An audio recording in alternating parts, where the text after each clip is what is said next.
Les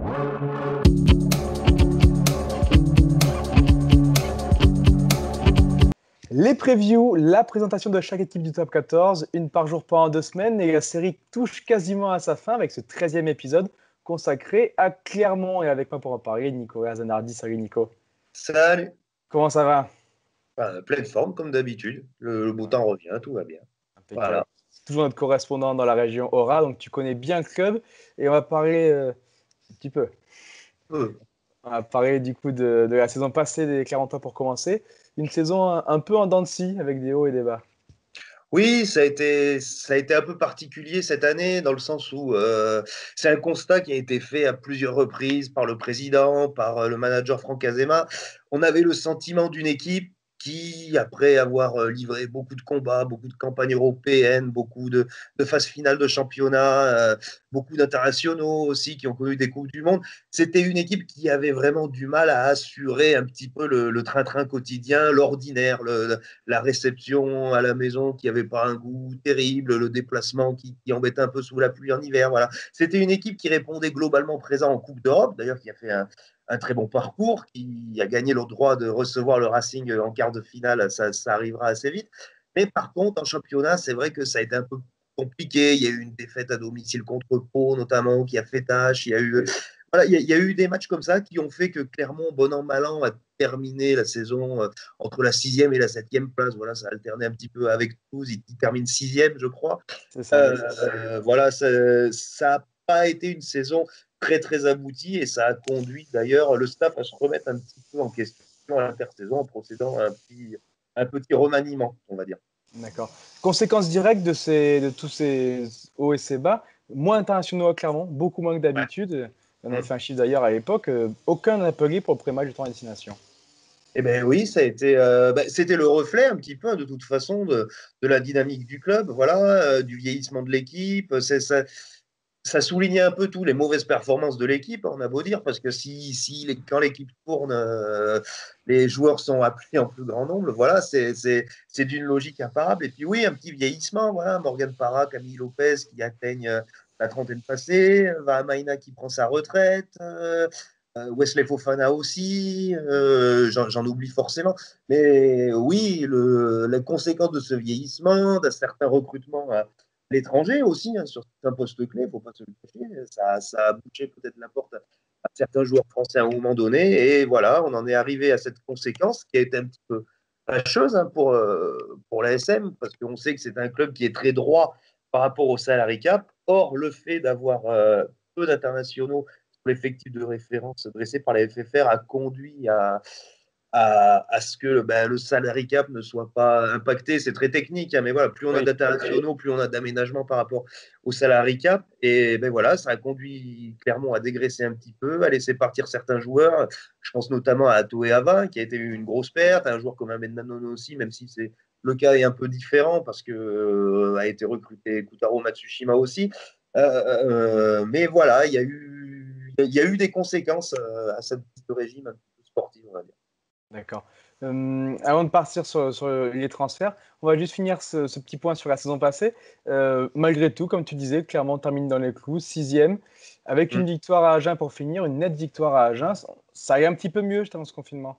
Ouais, ben, c'est la force de cette équipe, hein. Comme je te disais, c'était que parfois ça ronronne parce que les joueurs restent des êtres humains, après tout, hein. Des fois, c'est compliqué de se motiver, de se dire qu'il faut aller faire la guerre sur des matchs à l'extérieur, voilà, qui n'ont pas trop de saveur quand on a l'habitude d'évoluer devant 80 000 personnes. Voilà. Donc, mais par contre, le point fort, c'est que quand il faut vraiment gagner, quand il faut vraiment s'y coller, il y avait toujours un sursaut.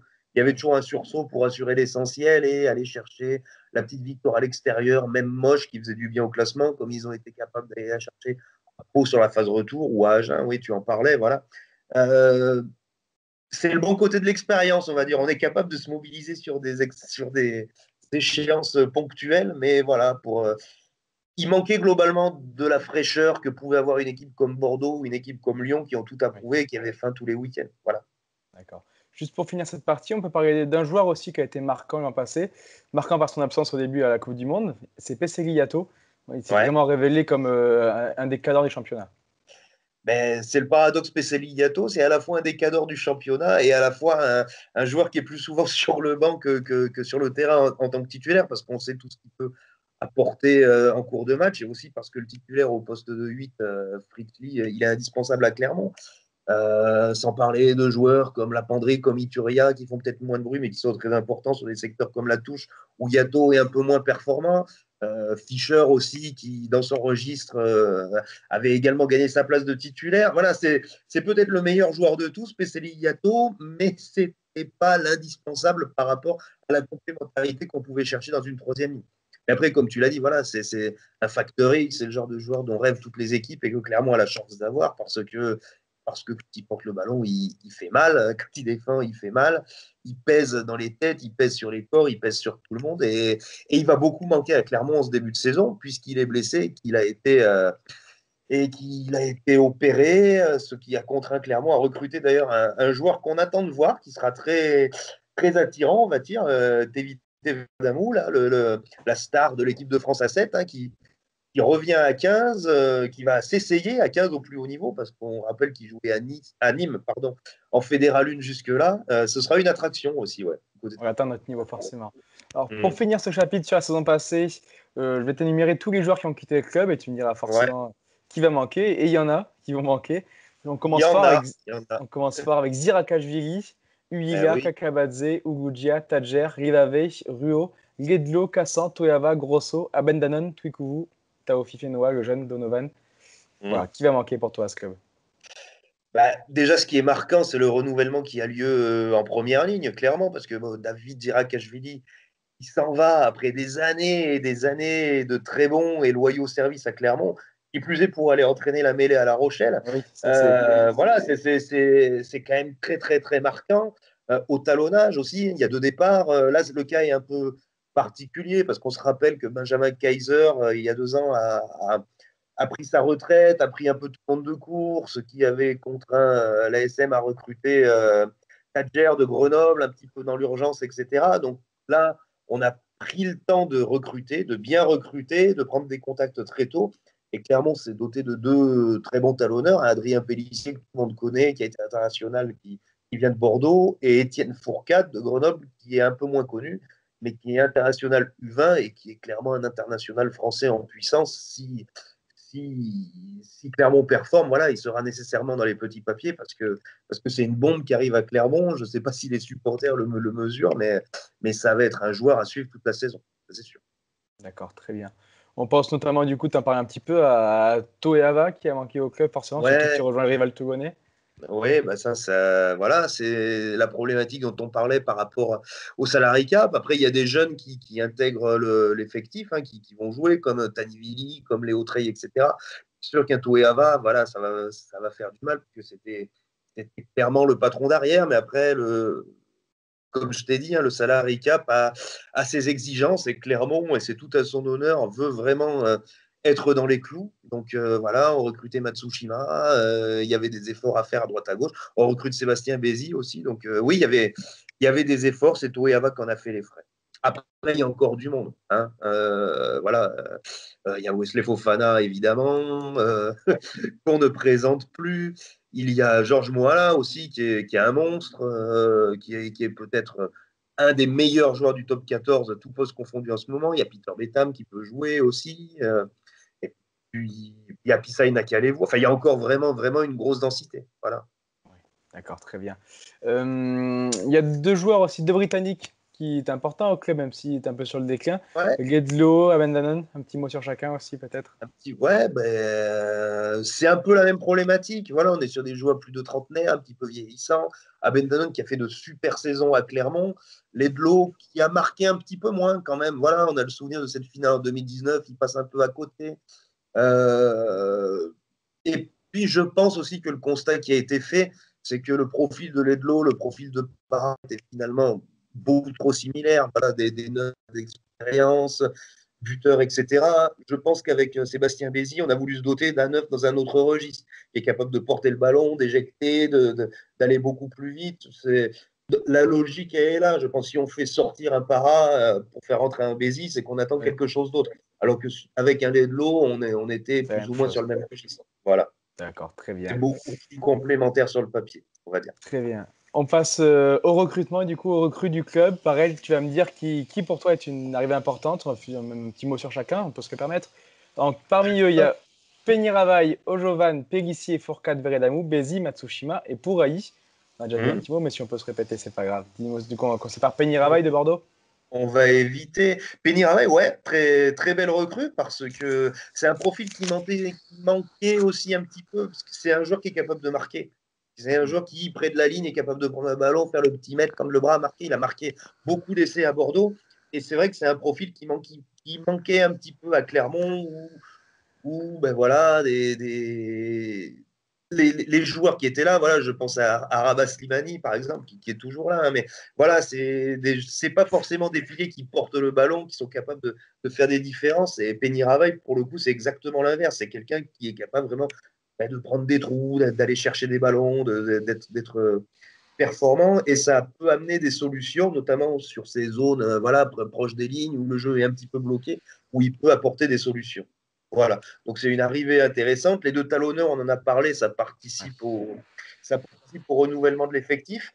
L'arrivée d'Ojovan aussi, d'Aurillac, hein, c'est Cognac. un peu la même chose que Zirakashvili finalement. Voilà, c'était un Géorgien, c'est un Moldave, mais voilà, c'est un joueur qu'on va chercher assez jeune dans des divisions inférieures, un vrai joueur de mêlée, dur au mal. Ça peut être une des très belles surprises de la saison, je pense. D'accord.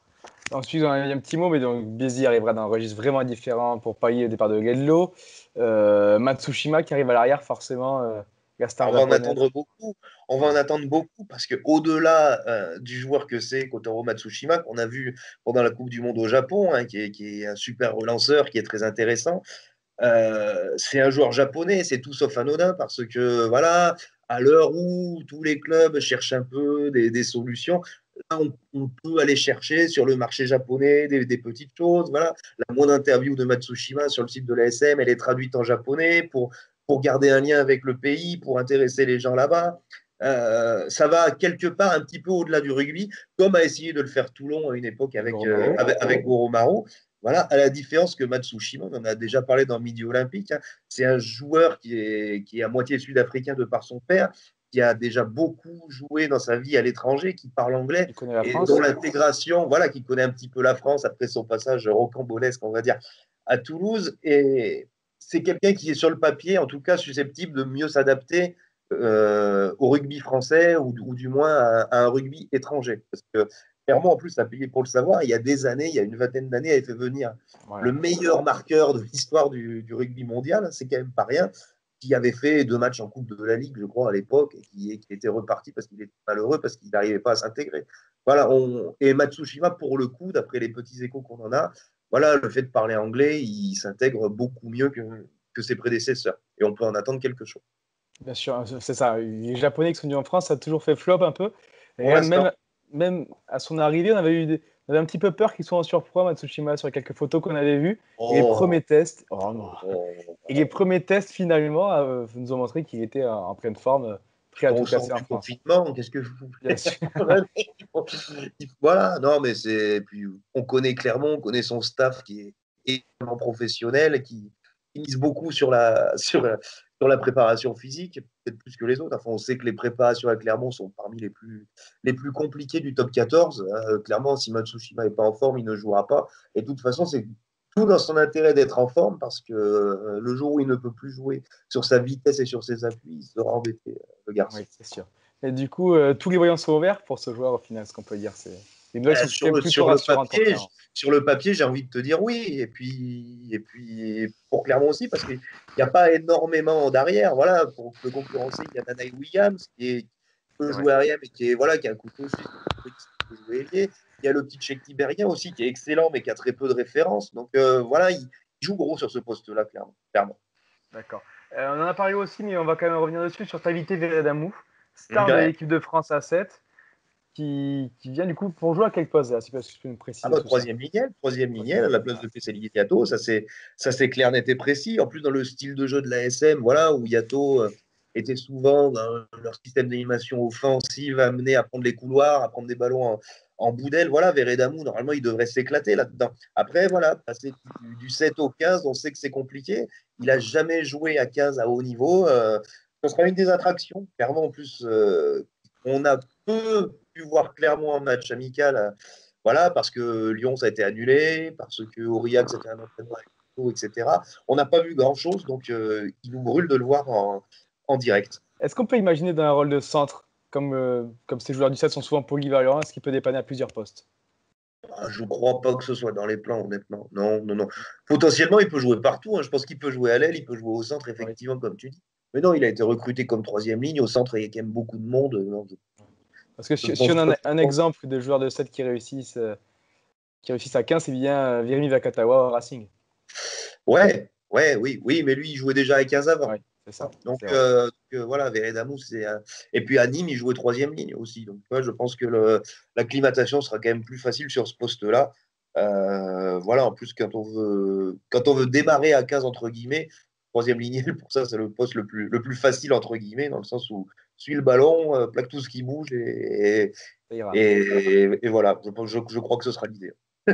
Très bien. Un dernier joueur dont on n'a pas parlé encore, c'est Pourailly qui arrive de Ouais. Pau. Une recrue Et assez surprise un petit peu quand même. ouais, bah, c'est pour compléter le poste d'ailier, hein, clairement, où il y a beaucoup de bons joueurs, mais où il y a eu quand même un petit départ aussi, Rémi Grosso. Mhm. Voilà, Clermont prend aucun risque avec Bastien Pourailly, qui a fait de super match avec Pau, qu'on a pu voir depuis plusieurs saisons, qui, je pense, dans son esprit, veut se tester dans un grand club. C'est le bon moment pour lui. Voilà, il a tout à gagner ici, et la SM a tout à gagner, je pense, avec ce recrutement. Donc, ça peut être une jolie surprise, hein. Oui, pourquoi pas. Très bien. On termine donc cette page sur les recrues pour passer à l'effectif. Alors pour toi, cette saison, quel sera le point fort, le point faible de l'ASM?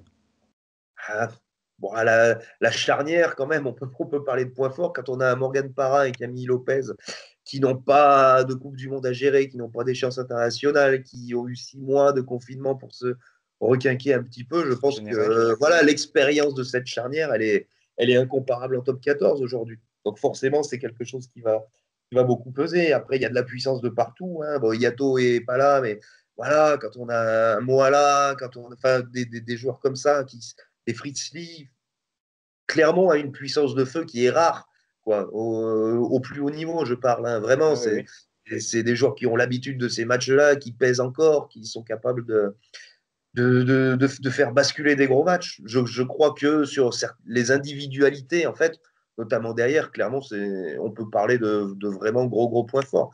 Il n'y a pas de points faibles de toute façon quand on s'appelle Clermont, il n'y a que des interrogations.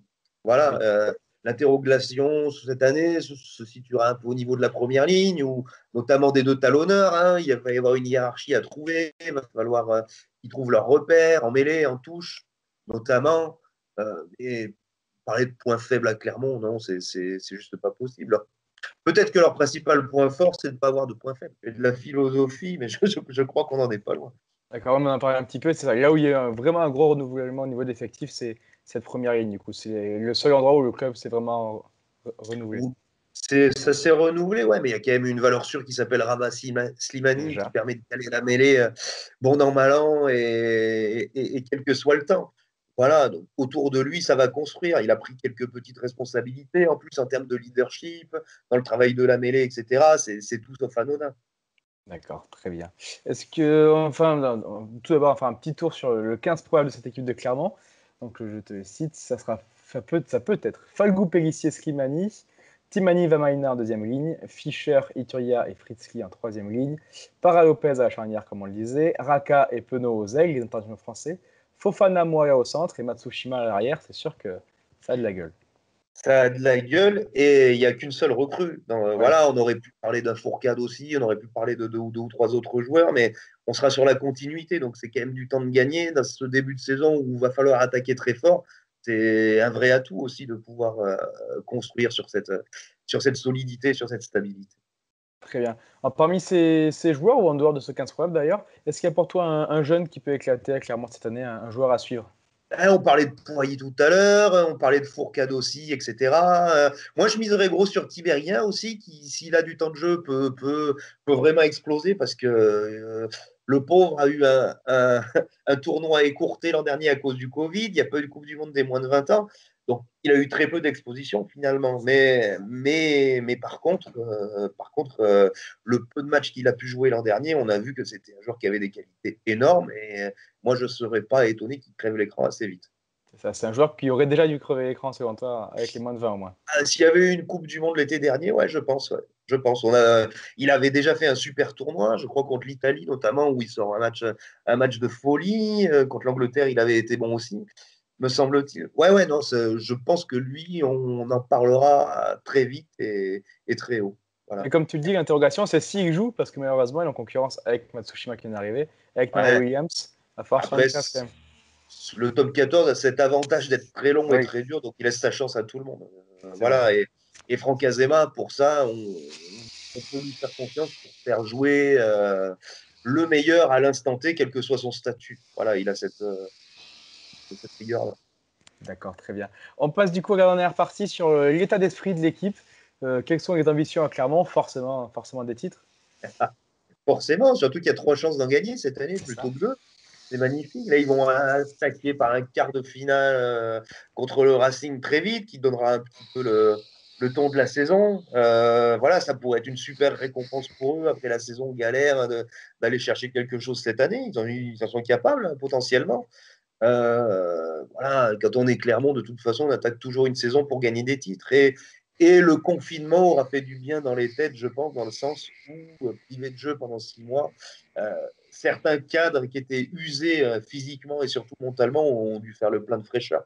Et ça, je crois que le public de Marcel Michelin ne va pas reconnaître certains joueurs parce que l'implication ne sera plus la même.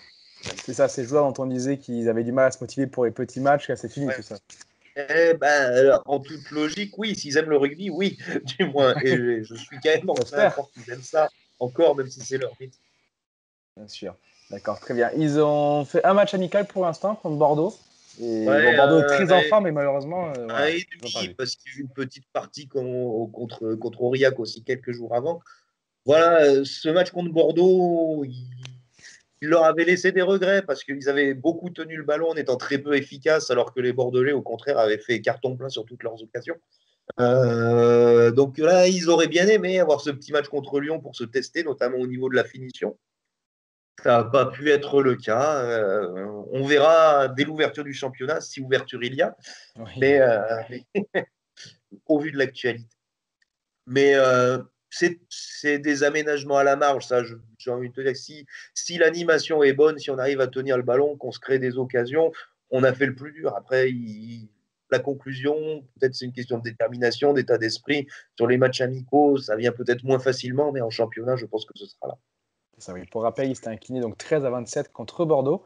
Et pour rappel aussi, leur calendrier va démarrer assez fort avec la réception de Toulouse demain du coup et le déplacement à Bayonne, comme l'an passé où ils étaient allés s'imposer à l'extérieur dès la deuxième journée.